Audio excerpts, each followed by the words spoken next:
Hello everybody and welcome to another episode of NFI Hammer. In this episode I will be painting my very first Tyranid Termagant.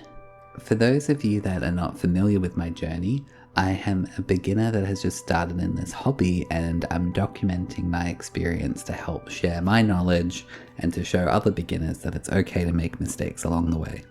I recently purchased a Leviathan box and I have painted my first ever Tyranid last video where I did the Ripper Swarm. So I'm excited to paint this Termagant as it's a little bit bigger model and it also has a little gun as well, so I'm kind of looking forward to seeing how it turns out. So what is a Termagant? Apparently these are the mainstay of the Tyranid invasion forces and they have this ranged weapon that's made out of organic material, which is pretty cool, and kind of implied in the name is they're very swarmy and overrun the enemies. Assembling it was fairly straightforward. I think this Leviathan box has done an excellent job at these push pin models. They're quite enjoyable to assemble compared to a lot of the finicky Necrons that I've done before. I think, with the Necrons, they're very skeletal and flimsy in the parts, so it's easy to break or not fit properly, but because these are kind of chunky, they're very easy to put together. And having the model where they can just click into place also means it's super easy to get them assembled. You don't have to worry about gluing it onto the base and stuff. So for this video, I'm just doing one model, but I've also been doing in the background all 20 of them that come in the box. So I might put up a time-lapse video or something later to show the process of doing them in a batch process. So for the spray paint primer, I'm actually just using the normal white primer that I got from Bunnings for $15. I'm not using the expensive Citadel Wraithbone primer because there's so many of these models and they're so small that the differences are probably not going to be noticeable. I did do a comparison video on this if you want to learn more about it. Once it's finished painted white, the trick is if you give it a base coat of Wraithbone, it ends up looking almost identical to the Wraithbone primer, but it actually has a better coverage as well. So I'm just quickly doing that now. Next I'm doing a Reikland Fleshshade. So this is just to kind of fill in some of the crevices and grooves of the model down in the bottom with the skin, just to kind of give it a bit of a different kind of color and shadows. It is a really subtle effect and you can kind of skip over it if you want, but I did do a test model and it does make a slight difference if you can be bothered. Then I did Druchii Violet. So this is the purple color and it just gives the skin a little bit of this alien skin tone to it that makes it quite good. And then when you add the purple carapace, it really kind of cohesively goes together. So what I'm also doing is I'm trying to practice my dry brushing skills. So I'm using Corax White and a makeup brush that I stole from my wife to kind of just highlight some of the edges. Sometimes the shades can kind of pool onto the skin and not in the crevices, so this just helps smooth everything out. Then it's time to do the carapace. So I'm doing Phoenician Purple here, which is my darkest purple colored paint, and I'm just trying to apply it over all of the scales on the top. It's a little bit tricky because I'm trying not to accidentally get any on the skin because it would be a pain to go over it with Wraithbone and shade again, but my brushes aren't really the best quality, so it's a little bit tricky. Then once the carapace is done, it's time to do what I kind of imagine in my head is like the thick carapace, so things like the claws and the tip of the weapon. Again, I'm just trying to be very careful not to accidentally get any that I should not be getting into places because the black is a very strong color and it's hard to undo.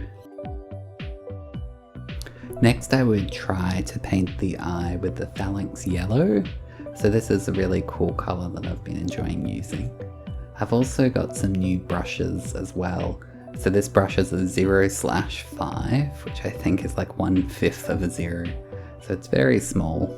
My hands are a bit shaky because I'm not used to using the brush, but it was the first time I was able to kind of fill the eye in just the socket and not get any on the outside. So that was exciting. It is a very subtle effect though, because there is such little paint involved. Next was painting the tongue. So I used the same brush again, but the brush I found out doesn't really hold very much paint on it. But I do like the Bugman's Glow for the tongue because it's not very red. It's more of a natural brown red colour. Then I wanted to kind of paint the teeth in, because the teeth being the same colour as the skin doesn't really make a lot of sense. I do see that people paint the teeth black to match the hard bones, but I don't know, there's something in my brain that just teeth should always be white. So again, I'm using the same brush. It was kind of different applying it, because normally when I do something as delicate as this, it goes everywhere. Next is this new shade colour that I got called Beserker Bloodshade.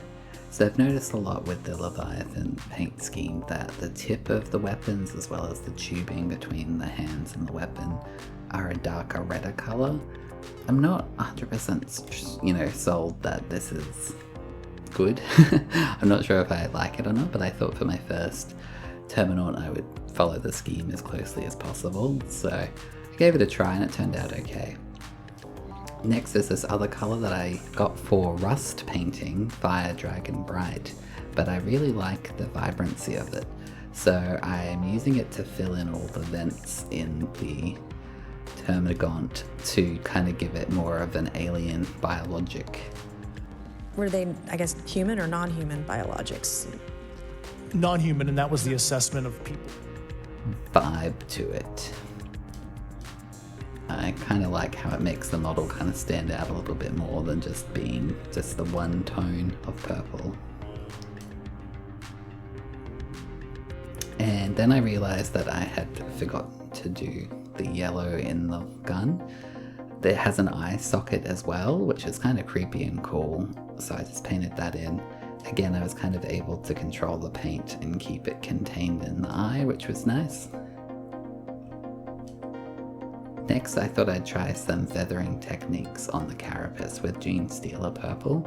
So what I'm trying to do is paint just kind of thin lines of a lighter colour purple, 80% of each carapace segment, so leaving the top 20% with nothing and then 80% with the lighter colour.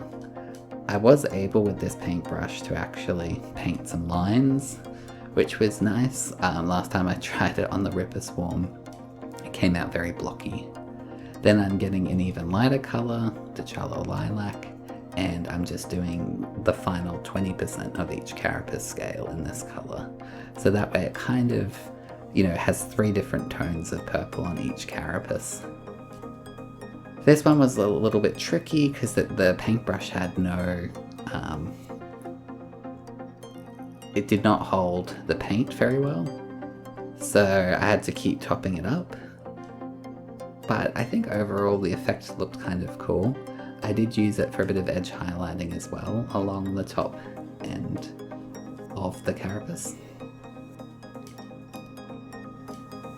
And I realised that the red Beserker Bloodshade wasn't very strong, so I thought I'd come back with a second coat and just painting kind of the edges so that it kind of transitions a little bit and it's not so abrupt and hopefully darkens it a bit so it's a bit more noticeable. While I was waiting for that to dry, I thought I'd try an attempt to paint a pupil with Mephiston Red into the gun. Because it's quite a large eye, I think that even with my shaky hands I can get something going.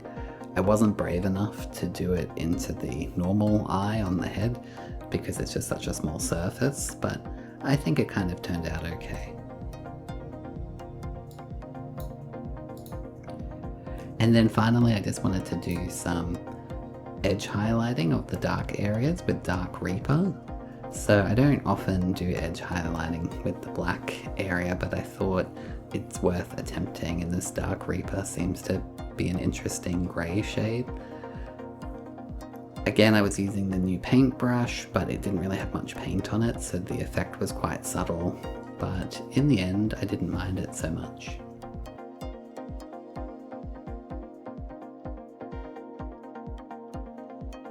So I thought I'd kind of call the model here. It's one of those things where the model's never really done, but I thought I'd paint the base with this Averland Sunset. The gentleman at the Warhammer store recommended sort of a yellowy tone to complement the purple, rather than the Rhinox hide I'd used previously. And this is what the finished model looks like. I'm really proud with how it turned out. I think it looks pretty awesome. It certainly requires a different skill set than painting Necrons, and I'm hoping that I'll continue progressing in my skill level. I did make some mistakes along the way, like my feathering has a lot to be improved, same as my edge highlighting. Even basic things like cutting all the sprue connectors off, I've noticed there's a couple around still on the model. But overall I'm really happy.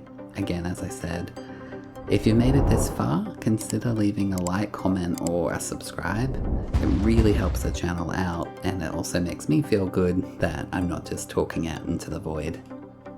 Anyway, thanks for watching, and I'll see you next time. Bye.